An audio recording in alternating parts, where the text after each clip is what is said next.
Good morning to the Honorable Ministers of the Council, members of the media, online viewers, radio listeners via St. Martin Gov Radio 107.9 FM and respective radio stations island-wide. I'm Rolika Roach and welcome to the live Council of Ministers press briefing for today, Wednesday, April 28th, 2021. At this time, I would like to invite the Minister of Public Health, Development and Labor, the Honorable Omar Otley, to address you. Minister Otley, you have the floor. Thank you, Rolika. I would like to bid the members of the media, my esteemed colleagues, the Council of Ministers, and the people of St. Martin listening via radio, social media, a pleasant good morning. As of Monday, 26th of April, 2021, CPS have reported 12 active cases. 29 persons are in quarantine, and currently 2 persons are hospitalized. A total of 2,220 confirmed cases have been recorded since the first case on St. Martin. Currently, St. Martin is trending at 5 to 7 cases per day. However, on a bit of good news, St. Martin has reached a milestone in administering its 20,000th dose of Pfizer vaccine on Monday, April 26, 2021.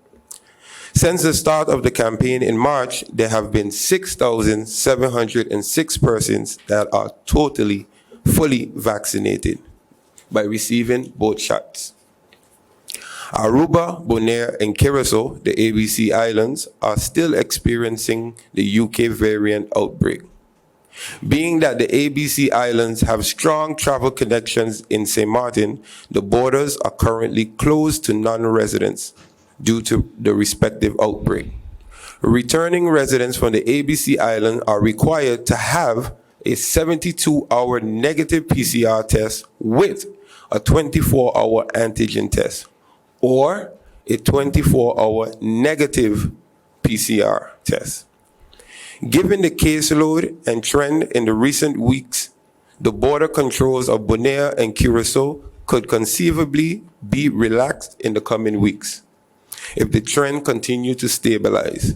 However, Aruba is in the midst of an outbreak. Therefore, any relaxation of the border controls for Aruba is not recommended at this present moment. On another note, many of us have seen a letter circulating in the media addressed to myself from the PASS group, the pharmacies, stating the stopping of service to those card holders. However, during a meeting with SZV, myself and the PASS group, an agreement was reached whereby insurance persons will continue to be covered without any interruptions and the pharmacy will operate as normal. In closing, I would like to encourage everyone who has not done this to get vaccinated. In the coming weeks, we will launch a campaign along with myself and Minister Tiat to boost the vaccination within St. Martin. Paper-based COVID vaccination registration forms can be picked up at several locations, including CPS at the Vineyard Building, the Division of Labor Affairs at Simpson Bay, Public Service Center in Simpson Bay, Doctor's Office, Government Administration Building. Walk-ins are now also facilitated at the Bel Air Community Center between 9 a.m. and 3 p.m. and at CPS at the Vineyard Building between 8:30 a.m. and 4 p.m. On-site registration and vaccine the same day. Thank you. Thank you, Minister Otley, for your opening remarks. At this time, I would like to invite the Minister of Tourism, Economic Affairs, Transport, and Telecommunication, the Honorable Ludmila De Wever, to address you. Minister De Wever, you have the floor. Thank you, Ms. Roach. Good morning, Honorable Prime Minister, colleague ministers, members of the press, viewing and listening public, as well as Ms. Roach. Just a quick update on the activities for the Ministry of TEAT this past week. For the last 5 days, we have held a showcase that was done by, in conjunction with Pretty Boy Worldwide on St. Martin. Kenyo Bailey and Cahill, the island's very own local artists, have been signed to the recording label Pretty Boy Worldwide. Both artists will be launching their videos on the island. Pretty Boy Worldwide has been developing both artists Kenya Bailey and Cahill for over about a year and a half. They've been preparing them for the world stage while recording their debut albums. Every year, Pretty Boy Worldwide hosts the Pretty Boy Experience. It's a week of showcases intended to display the incredible talents of Caribbean artists that they have the pleasure of working with. These showcases have attracted major labels to Barbados' shores for many years, and this year was St. Martin's opportunity to have that event here. The showcase of Pretty Boy Experience, which took place here, exposed Kenya Bailey and Cahill to the interest of Universal Publishing, Atlantic Records, Island Records, Def Jam, RCA, BMG, and Epic Records, and have performed for brands such as Boohoo Man, Nike, Adidas, and most recently, Clark Originals sponsored them over this showcase period. With both EPs now completed, the artists are now in the process of finishing up their music videos, which will be launched next week on May 7th, and also their singles were completed. The music videos have already gained initial support from Spotify and Apple Music. 2 music videos for Kenya Bailey for his first 2 singles, and the launching of the first single for Cahill will be released next week, May 7th. I believe that the creative culture industry is an intricate part of the nation's cultural tourism market and adds on to our already popular carnival period. This has been identified as the vehicle that will serve as a catalyst for the development of a sustainable industry. This also relies on the creativity, ingenuity, innovation, and talent of our citizens. When I met the executives of the record label, I decided that the publicity of the showcasings should stay local, and the music videos be produced in St. Martin by supporting our 2 local artists, Kenya Bailey and Cahill, in their great journey. This also contributes to the culture and display of St. Martin to the globe. In addition, there was another 6 artists that was with Pretty Boy Records that was also showcasing on St. Martin. While we all enjoy music when we travel, never has music been regarded as a catalyst for tourism.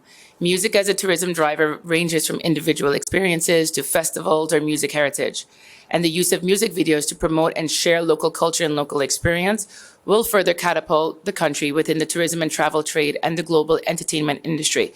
It also gives us an opportunity to continue to support our artists that were already performing on the island. I'd like to thank all the sponsors and stakeholders who made all of the 5 showcases possible.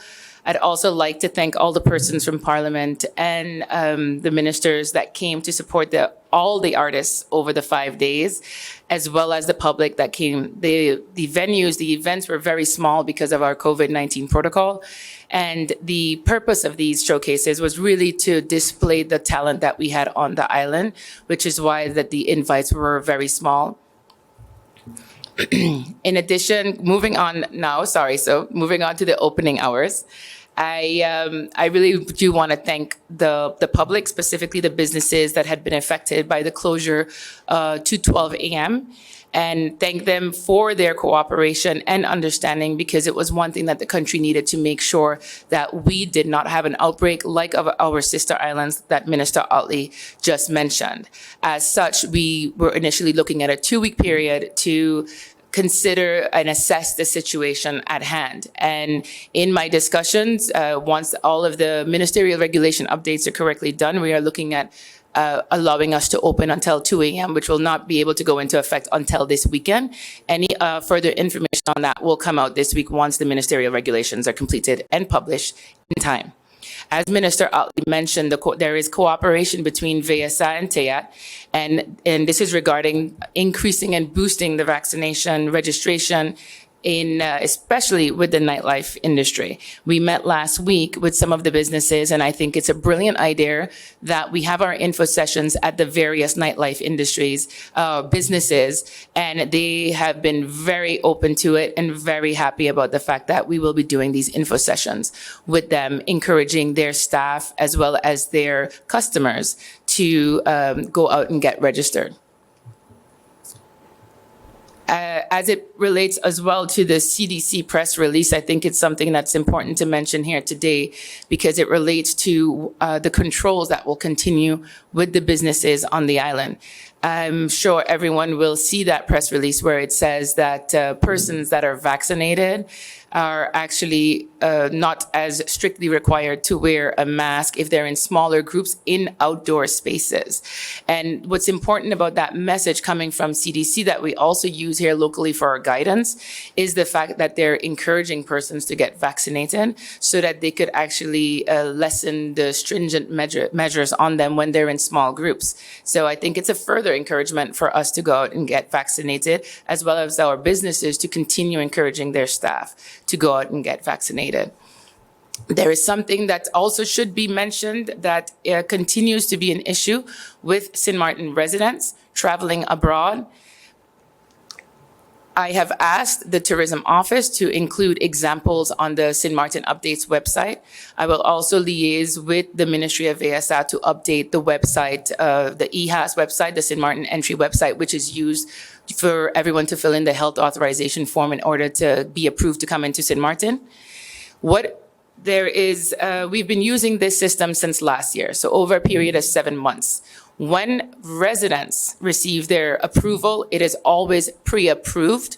It shows up as an orange color, but it will never say approved. The reason for that is because you still have to go through the health group that is checking and vetting the documents as you arrive to St. Martin. You also have to go through immigration procedures, which means that offering you a clear-cut approval is giving you a false sense of security. That's why it will always say pre-approved.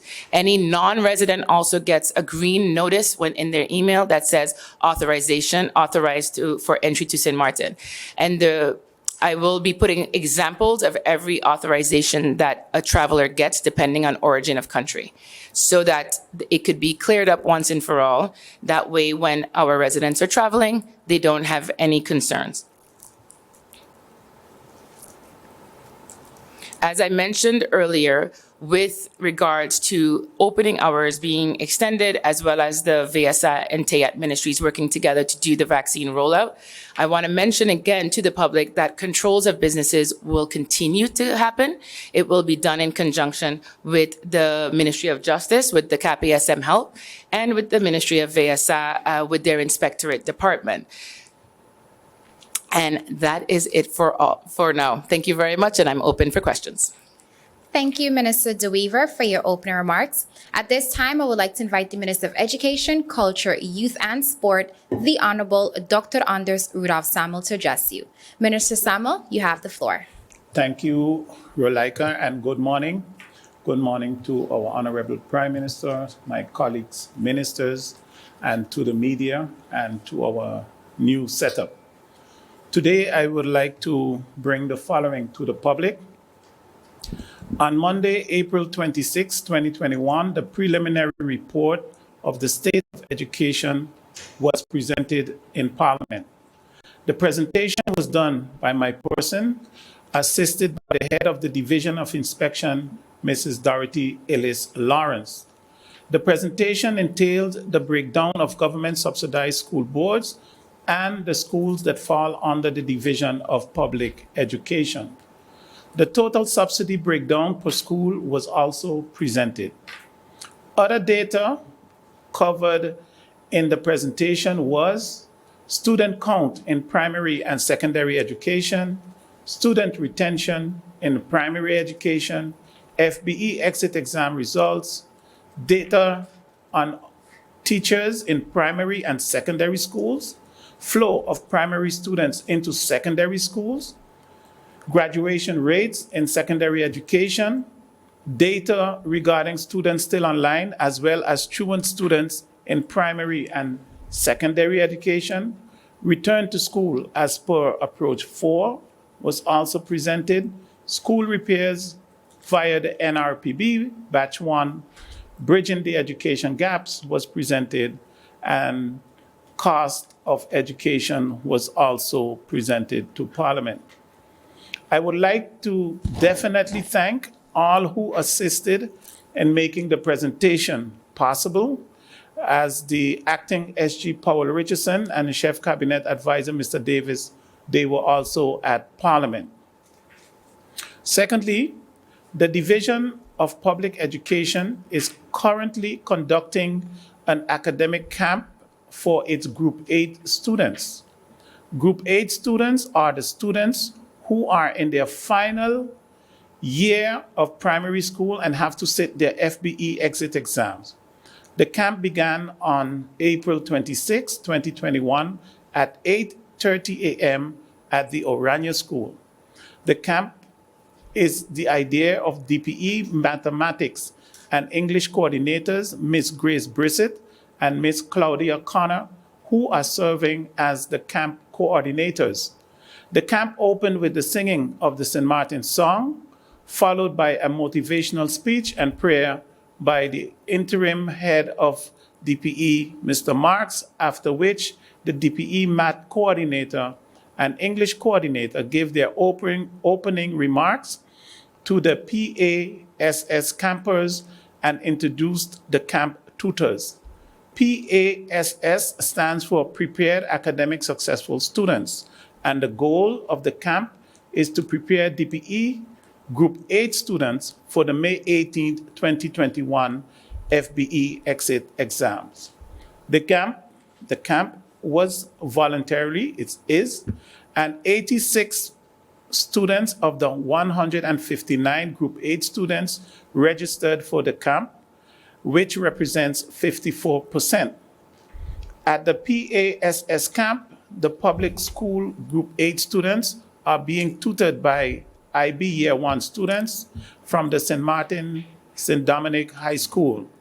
The idea is to utilize the time during the carnival break to continue the work of preparing DPE students for the 2021 FBE exit exam. This endeavor is a collaboration between the Division of Public Education and the St. Dominic High School IB program. The St. Dominic High School students participating in the camp were selected because they achieved high scores on their FBE exit exams. The camp will be held for 8 days and ends on May 7th, 2021. Each day, the camp began at 8:30 a.m. with a light breakfast provided by the Division of Public Education, followed by tutoring from 9 a.m. to 1 p.m. We would like to extend our heartfelt gratitude to these students who have committed to spending their carnival break to assist our DPE Group 8 students in their preparation for the 2021 FBE exit exam. I wish all the students best of luck, and I hope everyone succeeds in the end. I thank you for today, and I await any questions. Thank you, Minister Samuel, for your opening remarks. At this time, I would like to invite the Minister of Justice, the Honorable Anna Richardson, to address you. Minister Richardson, you have the floor. Good morning, Prime Minister, colleague ministers, members of the press, Ms. Roach, and the listening and viewing public. This morning, I wish to provide the following notices coming from the Police Department and supported by my person as Minister of Justice. Unattended youth. It was brought to the attention of the police that inappropriate behavior is being conducted by minors in and around the vicinity of megaplex cinemas. The Police Department would like to advise all parents to reconsider dropping off your underage children at the movies and leaving them unattended. We would request to parents to ensure that their minor children are always accompanied by an adult, that your children are supervised at all times when being out in public spaces. Be sure to pick your children up to avoid loitering. Police have begun stepping up their controls in this area to curb this behavior amongst our youth. All youngsters found breaking the law will be dealt with in accordance with the law. Parents will be also held accountable for the actions of their children.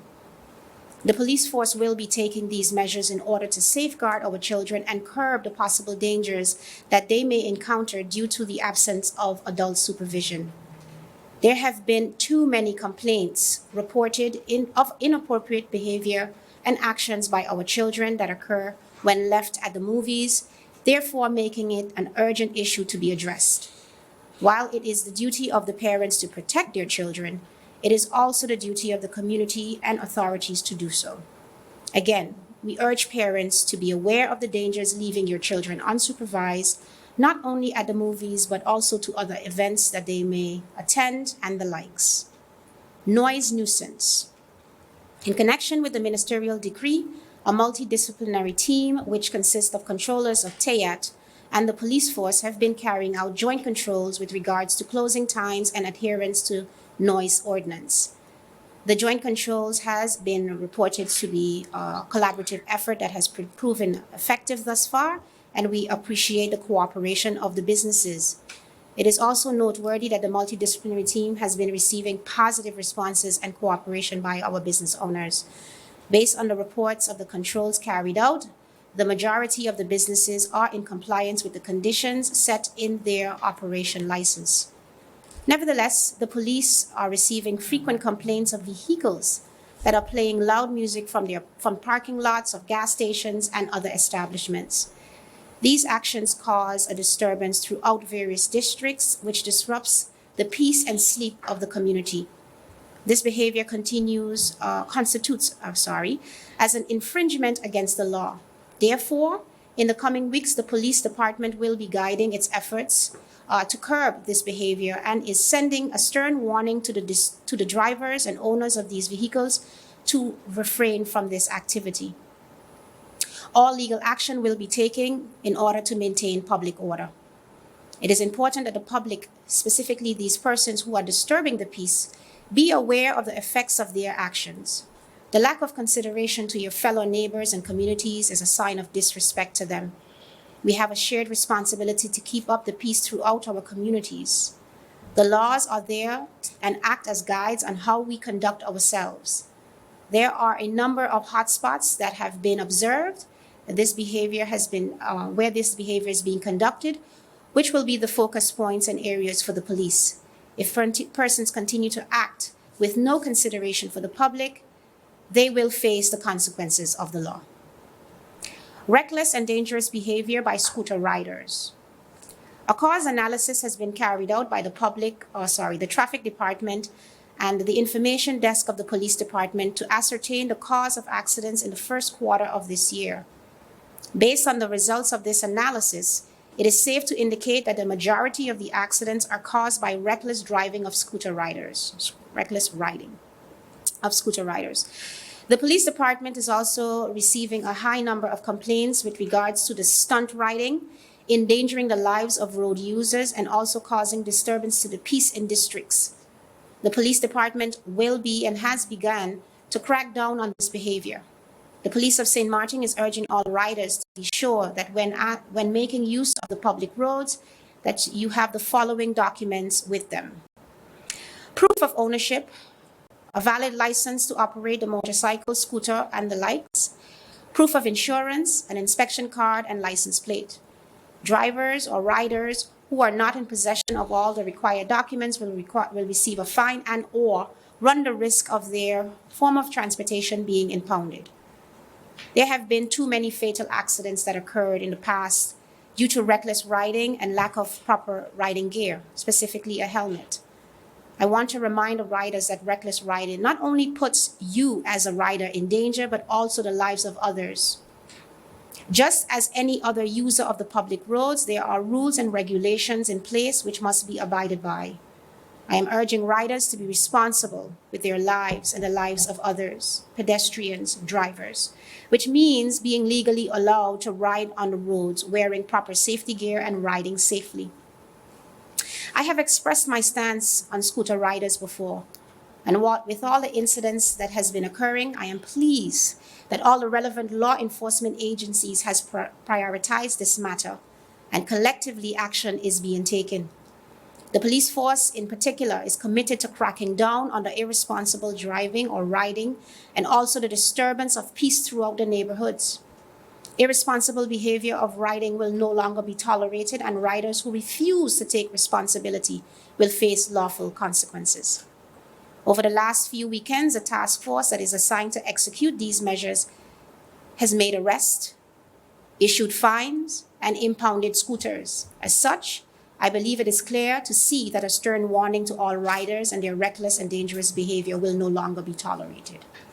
In closing, I wish to say congratulations and thank you to the police, immigration, Coast Guard, Customs, prison and MLC officers, the staff of Court of Guardianship, and the MOT for a job well done in your respective task. Please remain safe and know that your contributions to St. Martin is much appreciated. I am asking the community to remain safe and to please maintain the COVID-19 safety protocols and measures at all times. That is my updates at this time, and I remain available for questions. Thank you. Thank you, Minister Richardson, for your opening remarks. At this time, I would like to invite the Minister of Public Housing, Spatial Planning, Environment, and Infrastructure, the Honorable Egbert Duran, to address you. Minister Duran, you have the floor. Thank you, Ms. Roach. Good morning, Prime Minister, colleague ministers, members of the media, and a special good morning to the people of St. Martin. Today, I have some brief updates for you regarding the Boardwalk Light project. The utility company GEBE is putting the finishing touches on the lighting project on the boardwalk. Over 70 lampposts have been replaced by new lampposts, which consist of new light fixtures with LED lights. As part of the recently signed streetlight agreement with NVGEBE and the Ministry of Vromi, the new lights are part of the project to enhance the safety on the boardwalk. Streetlights will also be placed in various locations throughout the island.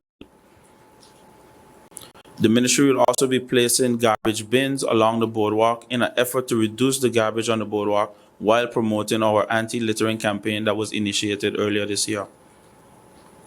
With respect to updates from the Infrastructure Management Department, the advice for the installation of 160 street signs at various roundabouts and different intersections was signed off last week, and the installation work is scheduled to commence next week, God's willing. The ministry also received a compactor for the landfill via the Recovery Trust Fund. The handling blade is currently being installed on the compactor. Once this is completed, it will also be delivered to the landfill so that it can start the works there. My next update is with respect to the Domain Affairs Department. The Department of Domain Affairs has worked diligently to minimize the administrative backlog amongst other pending tasks. The department recently closed off the year 2020 with the highest long lease collection over the past 5 years, which was over 5 million guilders. For the year 2021, between the months of January to March, the department managed to collect almost 2 million guilders. For this, I commend the department and the team for the hard works and efforts putting into collection. With that, I would also like to urge the general public that have government long lease land, whether it's for residential and or commercial purposes, to please come in and settle your outstanding payments.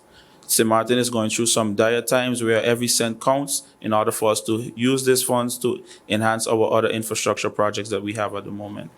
Rolika, that will be all for now, and I look forward to any questions members of the media might have. Thank you. Thank you, Minister Duran, for your opening remarks. At this time, I would like to invite the Prime Minister and Minister of General Affairs, the Honorable Silvera Jacobs, to address you. Prime Minister Jacobs, you have the floor. Thank you, Rolika. Good morning to you. Good morning to my colleague ministers, and a special welcome also to Minister Omar Otley, our new Minister of VSA, who I must say has done an excellent job of jumping into the deep end and swimming very well. Welcome also to the general public, and it is great to be back in this hall with our media and also doing so while taking the COVID-19 regulations into consideration. Thank you to all for making that possible. As Minister of General Affairs, I am very much appreciative of the effort that has gone into making this possible. To move into my updates, I've neglected to say, of course, the general public as well joining us. You've already been welcomed by the other 5 members here of the council, but also on behalf of the Minister of General Affairs, I welcome you to our press briefing. On Monday, April 26th, the official signing of the implementation agenda took place. The State Secretary Raymond Knops and I virtually signed the completed agenda, which was approved by COM since March 16th last month. and will be carried out over the next 3 months. As the technical staff and the ministries continue to carry out their respective objectives and the work thereon, there is no expectation that deadlines would need to be adjusted. However, we will continue to monitor these to ensure that if that is the case, that these can be done in time. The signing of the implementation agenda comes as a formality for the release of the liquidity support that was expected to be received in March, as all the conditions had been met. The liquidity support of the 39 million guilders, which had been delayed by the decision of the Kingdom Council of Ministers until they had received the necessary clarity by the Parliament of St. Martin regarding the petition that was sent, had been lingering, and many had been asking about this. Once that letter from the President of Parliament was received, it was deemed satisfactory by the State Secretary, and the agenda point was once again put on the agenda for liquidity support for St. Martin, and the implementation agenda was put on and handled last Friday. I have just a few minutes ago been updated by the Cabinet of the Minister of Finance that they have indeed received written confirmation from the Ministry of Beset-Ka that the letter and the loan agreement has been sent today. And once it has been signed by our finance minister, as on previous occasions, the funds will be transferred to St. Martin within 3 working days. We're very happy that that impasse is behind us, and we look forward to continuing to do all that is necessary to ensure that St. Martin continues to upgrade its systems so that we can better serve the people of St. Martin. The next topic is a congratulations that goes out to the St. Martin Training Foundation class of 2021. I'd like to commend each and every person who took part of this course, which was in public health and hospitality, and is supported by the government of St. Martin. Especially during this pandemic, we see that even in difficult times, the ability to progress and better ourselves was still made possible. And I encourage all who are continuing to always aim high, remain lifelong learners, and never ever stop upgrading yourselves. Congratulations. I'd also like to add my congratulations to that of the Minister of TIAT regarding, is there a problem? No. Regarding the local promotions that took place over the weekend for our artists, as well as many other artists of the Pretty Boy Records. But of course, a big shout out, as we can say in their terms, to Kay Hill, a young lady from Kay Hill, and Kenyo Bali for the next step they've taken in the development of their art. And I wish them much success as they go out there and put themselves and St. Martin on the map. We are very happy that the company used St. Martin for the filming of the videos, and as such was also able to generate much revenue for this country. I look forward to us being able to collaborate in this manner in future instances to promote our local artists as well as other talented youth on this island, and continue to give them a platform or facilitate them to be able to have a platform to launch their careers. In the media and throughout the past week, I have been hearing quite a lot, and sometimes you are between two minds whether you should answer every allegation that comes your way. I am mostly hesitant when it relates to persons. However, I still responded to allegations in the press, and I want to still give a clarification regarding hiring policy of government. Currently, the hiring policies of government do not specifically stipulate that locals have a preference. That is why I could not say that, no matter how we feel about it, and I can say that this government is adamant about addressing that issue. There is an open application. However, it is already common practice, though not a written policy, that government seeks to get locals as much as possible into these positions. At times, of course, based on immediate need for certain specifications, it is not always possible. And nationalities, we usually cater first to the Caribbean, Dutch Caribbean, and then move on outwards if there is no other choice. Of course, the local applicants who need more expertise and our internal candidates would then be set up based on their management agreement to follow the necessary training so that a trajectory can be achieved so that they can attain the necessary qualifications to be able to function at that level. That is usually done, as I said, within the HR cycle led by the manager. And based on St. Martin's size and knowing the realities of brain drain, it is not always easy to get locals to come back, whether qualified, even those that are qualified, based on, of course, the differences in remuneration that they can get abroad. And sometimes we are forced to hire non-nationals. At times, I must say, it comes across ungrateful because these people play a key role at times when you need them. So I really do not want us to have a for locals, not for locals, against non-nationals or not against them. It is not about that. It is about growing our human capacity as a country. And so for years, there have been many, many discussions on a counterpart policy. Some have been drafted, but they have never been approved. This government is committed to ensuring that that process is followed up on. We study what has been done, and we make the best decisions for our needs at this time. To increase local expertise, government has, during all these years, given our local employees the opportunity, our civil servants, to be trained where technical expertise is required. As such, they will continue to receive these trainings as long as financing is available. As you know, over the last 2 years, financing has not been readily available. Managers of the respective departments will continue to build capacity within government apparatus by identifying and designating the type of training that is needed for their staff, and then giving the necessary guidance and training once that is possible. To date, government, in its effort to upgrade its civil service, has been making available basic legal courses and the legislative drafting course, together with other Caribbean islands within the kingdom, organized by the University of Curacao.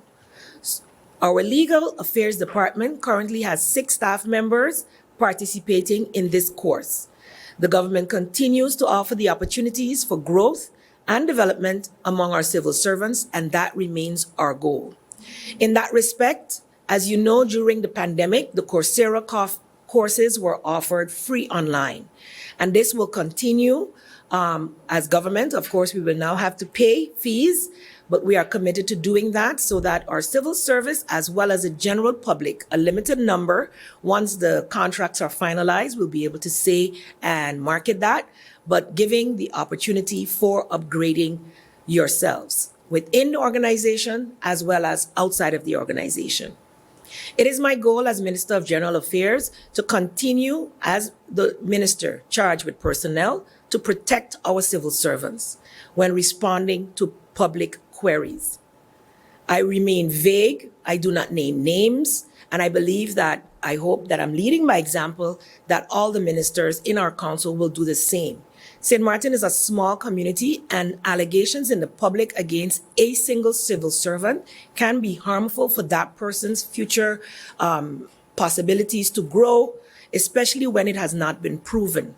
So I would like to ask the general public, the media houses, to not be divulging the names of civil servants in their allegations, and to be questioning the government officials pertaining to that. We should be able to, as a community, understand that you cannot shout out that we're dragging down our locals. But if we go back in history, see that the media, as well as public on the Facebook government, they call themselves, have been publishing internal documents as well as calling out civil servants on social media.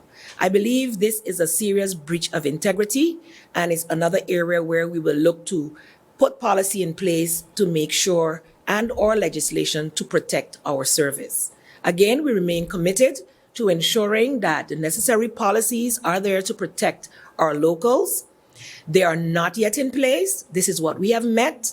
And over the past year, it has been my, let's say, goal and priority. However, I have not achieved it as yet.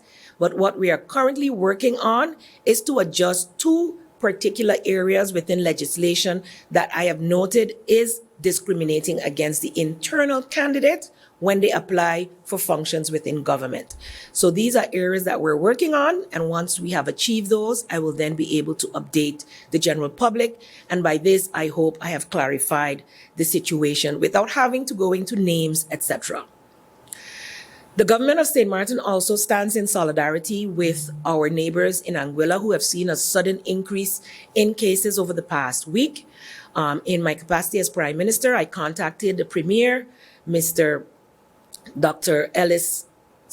Webster, and he was able to convey the concerns that he has, including discussions and which I was able to follow up with the Minister of Justice, that there has been allegations of illegal crossings between St. Martin and Anguilla.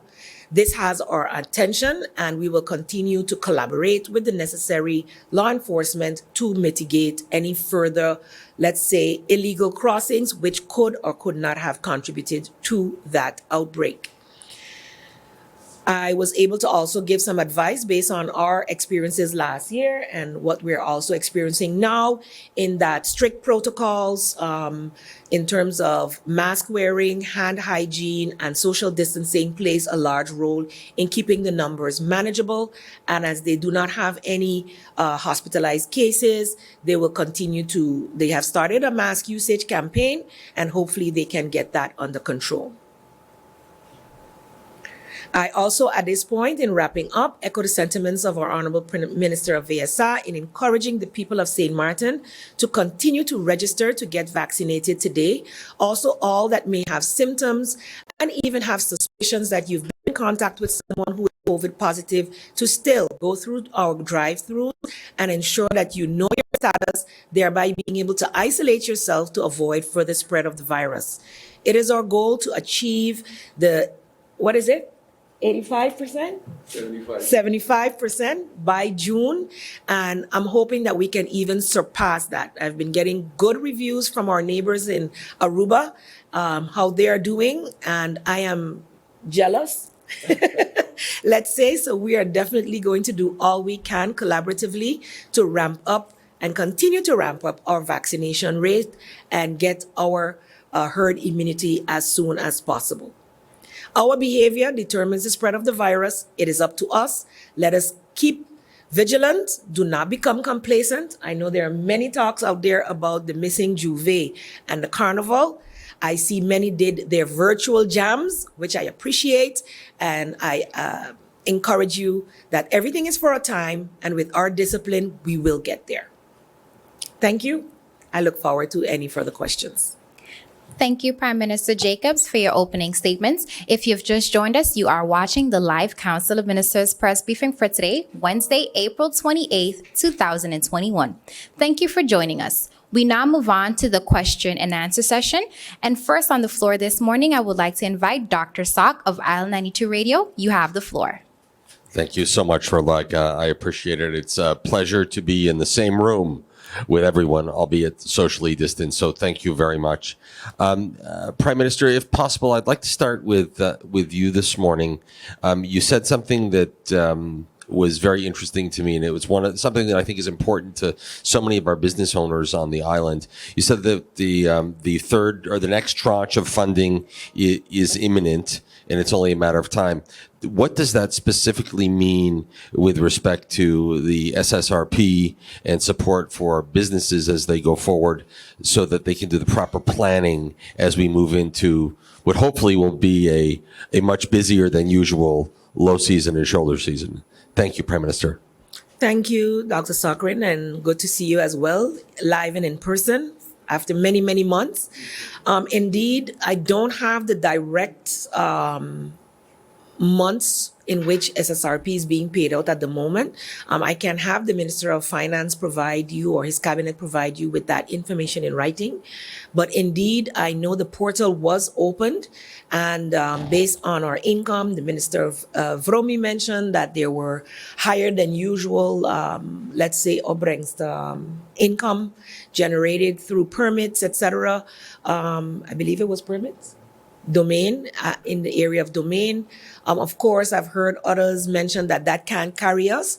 No, but indeed, we have been able to carry longer than we had expected because we had felt we would have needed the funds on the 1st of March. So whatever delays that have occurred as a result of the payout of the liquidity support will be mitigated as soon as possible. I know the registration, etc., closed last week. And so as soon as the funds are available, if they aren't already in coffers for the payouts that were pending, they will be done. Because I do believe not knowing when we would receive, it was partially delayed. So don't quote me on that, but I will ensure you get the direct answer related to how this will affect businesses relying on the SSRP as well as individuals when we get the answer from the Minister of Finance. Thank you, Prime Minister. Thank you, Dr. Salk, and thank you, Prime Minister. I would now like to invite Lyndon Brown of BCN TV. You have the floor. Good morning. Sorry. Good morning to the people of St. Martin and the ministers that are present here today. And special good morning to our newest minister. Question to the Prime Minister. Minister, for years, our children going to Holland for in other countries to further their studies. Now, people are furious that the people of St. Martin are not getting preference in government apparatus.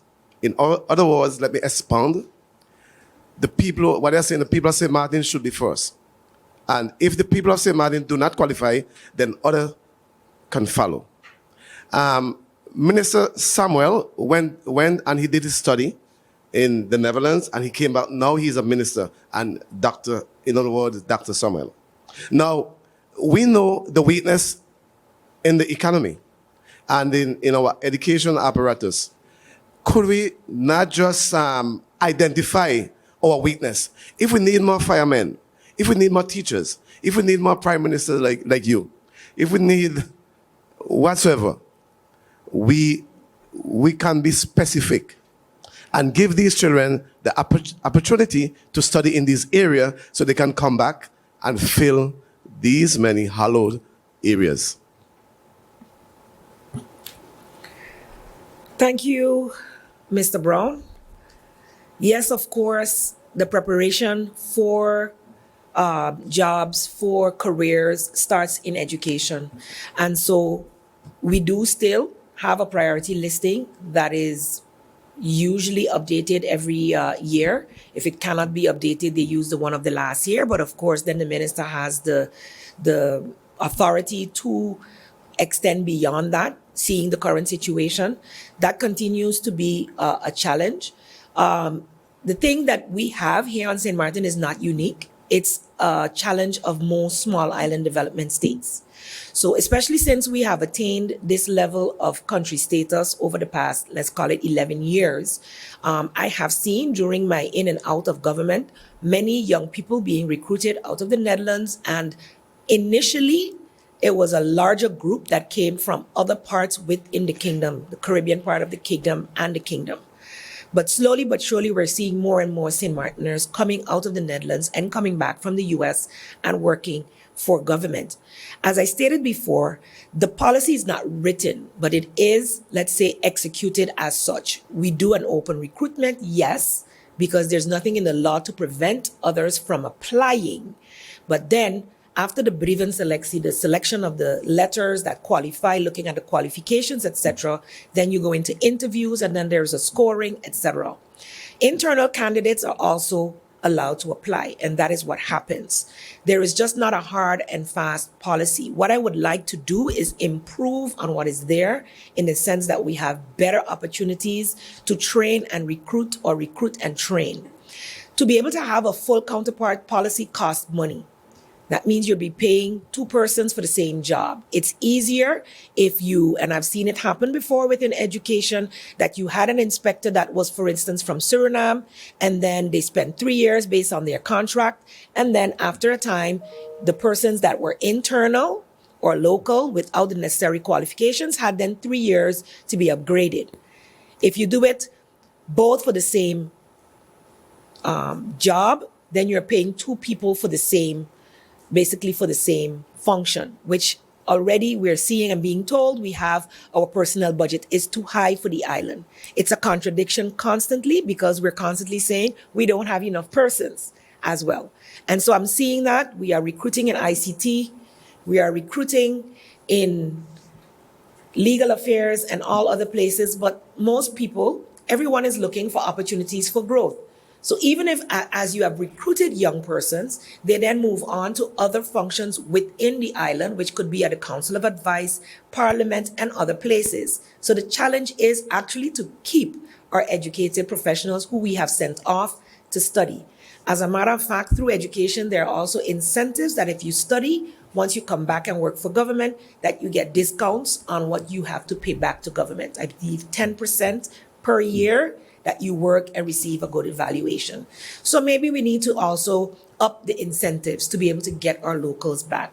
But it remains our priority in government to ensure that we can empower as many as possible of our locals, and that is through education, through training, as I mentioned before. Thank you, Prime Minister Jacobs, and thank you, Lyndon, for the question. I would now like to invite Stephen Cerulean of PJ82 Radio. You have the floor. Thank you, Ms. Roach. Good morning, Prime Ministers. Good morning to you as well. I have a question and then onto my question. My clarification question is for the Minister of Theatre. You made mention of CDC. Whose guidelines do we follow? Do we follow that of CDC or RIVM? And my question is for the Minister of VSA. You have been in office for a week now. Can you give us a snapshot?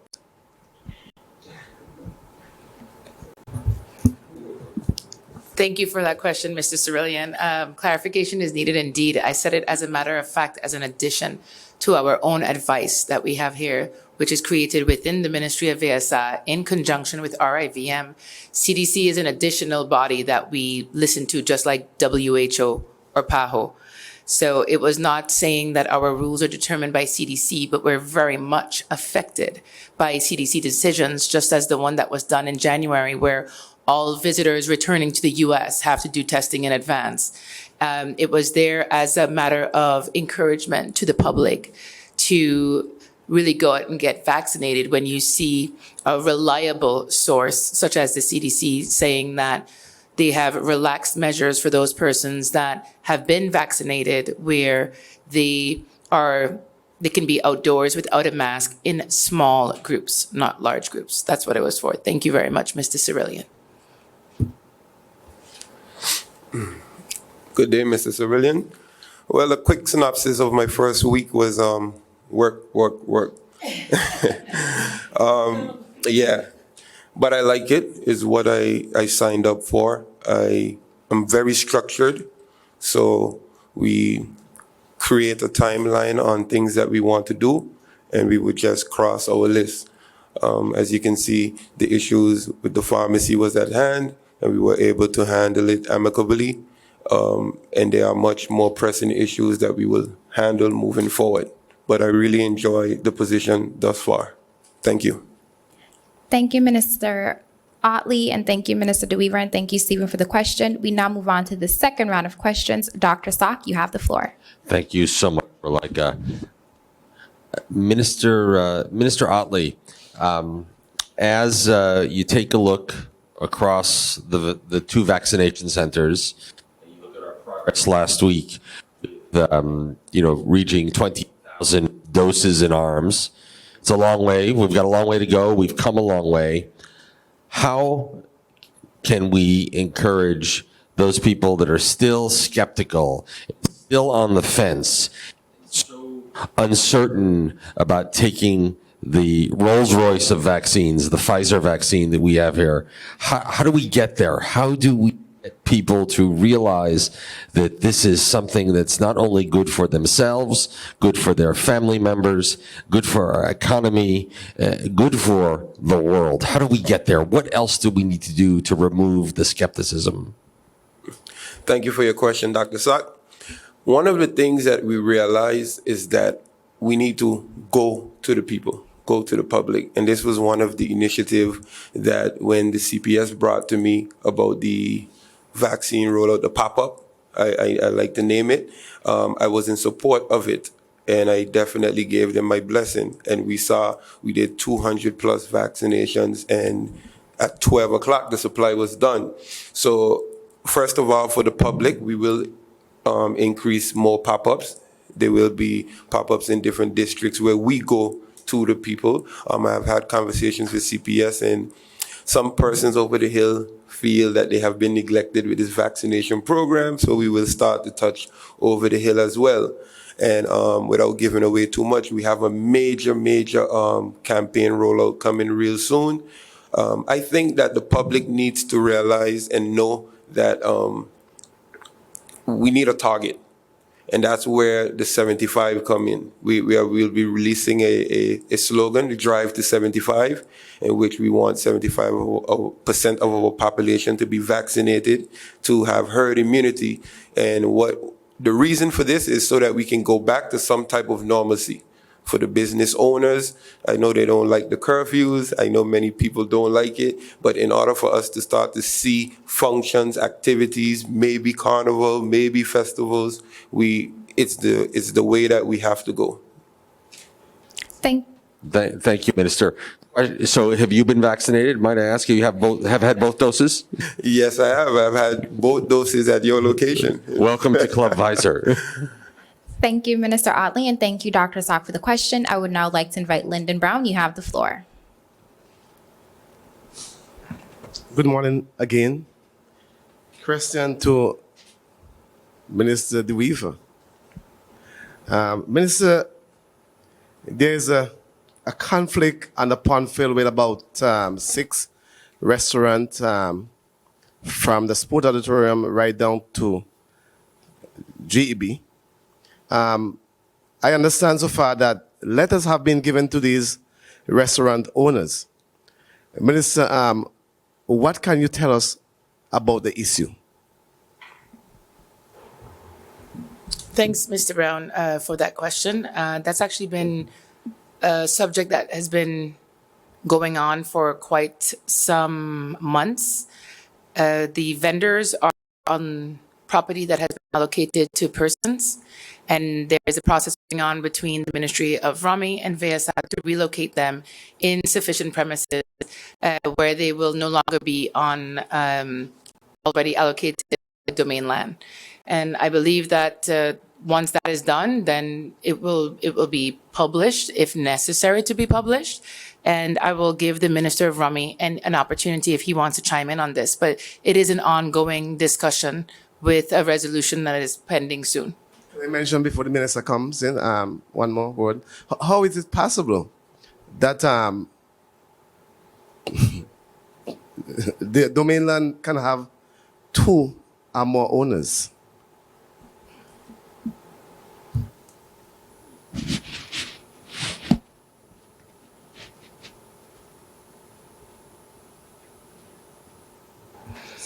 There is a additional item to note in the vending permit, is that a vending permit is usually just a vending permit where TEAT doesn't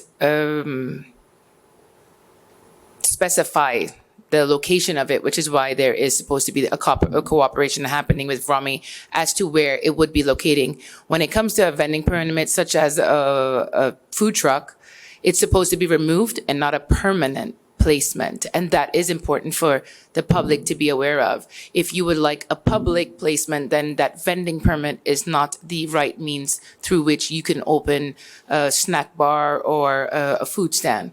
It is supposed to be removed and not a permanent structure. And that is the same situation in multiple locations on the island, not just on the Ring Road. Thank you, Minister. Thank you, Mr. Brown, for the question. Just to elucidate a bit further, this Council of Ministers came in March of last year. Most of these people have vending license for years. The issue is, due to lack of communication between the 2 ministries, Rami and TEAT, land was allocated to individuals, and then vending permits were issued. And a vending permit, as the minister stated, is somewhere where you come, pick up, and you leave. not seating locations and all those different things, so not of a permanent nature, then you would need a different license from TIAT. Nevertheless, to stick to the Vrummy side of things, I also receive complaints from landowners that there are people selling food on their land. So we have to intervene because these people have deeds for their land. So within the Ministry of Vrummy and TIAT, we came to several months of discussions actually as to how is the best way to approach it. Because one can say, okay, you have to move because this belongs to this and that person. But at the end of the day, those are people that are dependent on that income to feed their families.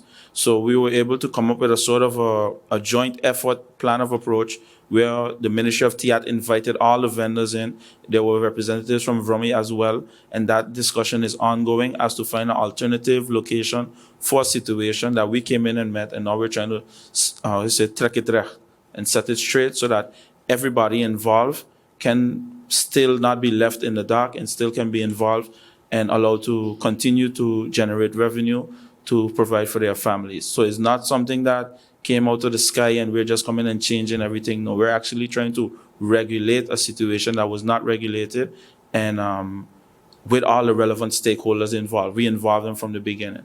So that's where we had a meeting, I think it was 2 weeks ago, with the department. I wasn't present, but the departments handled the meeting and we're moving forward.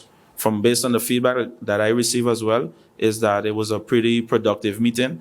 The vendors got all the information, they asked a lot of questions, and there will be follow-up to come in the days to come. Hope that clarifies your question. Thank you. Thank you, Minister Duran. Thank you, Mr. Weaver. I would like to inform our representatives of the final round of questions. Stephen Cerulli, you have the floor. Thank you, Ms. Roach. My question is for the Prime Minister. For some time now, the Social Economic Council, Prime Minister, has not been functioning optimally. Can you provide some information as to what's the holdup? We understood that this council is missing a member or two. Thank you for that question. Indeed, there was quite a delay in getting the names finalized and a national decree done. The main delay was due to, as I mentioned in previous press briefings, there are 9 members, 3 represented by employees, 3 represented by employers, and 3 appointed by government from the community. We had the 6 members, so the employees and government's representatives were, let's say, appointed.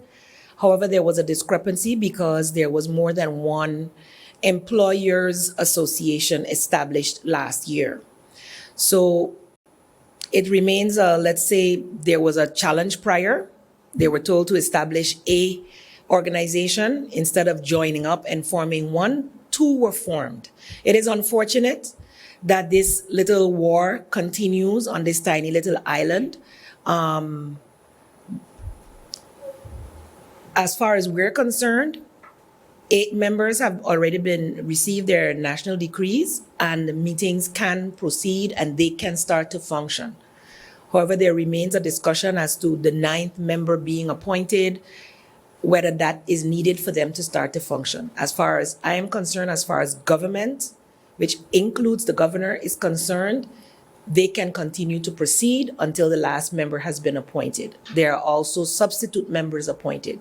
So they have more than enough to be able to move forward. They definitely have more than the majority of the council there. They are represented, and hopefully this can be resolved very quickly. With the best of intentions, it still went left, I can say. And there will be further discussions because I think we still should come to the employees are represented by various labor unions that came together under the joint labor unions. So I think it should not be too difficult for business owners that have employees to all come under one employers' council to be able to represent them on the Social Economic Council. So it should be able to move forward. There should be no reason why they haven't done so as yet. And I will follow up with the contact person within my cabinet to see what the latest delays are. But I did send to the committee or the association that had the most to sent for the name of the last person, and that was done. So in the meantime, they should have the 9 members by now. That was done a couple of weeks ago. Thank you, Prime Minister Jacobs, and thank you, Stephen Cerulean, for the question. Members of the media, this does bring us to the end of the question and answer session. Once again, thank you for joining us. Honorable Ministers of the Council, members of the media, listeners and online viewers, this brings us to the end of the live Council of Ministers press briefing for today, Wednesday, April 28th, 2021. For rebroadcast, tune in to St. Martin Gov Radio 107.9 FM, the official Facebook page of the Government of St. Martin, the YouTube channel Government of St. Martin, and St. Martin Cable TV channel 115. For video on demand, log on to the official government's website at stmartingov.org. On behalf of the Department of Communication and the Government of St. Martin, I'm Rolika Roach and wishing you a pleasant day further.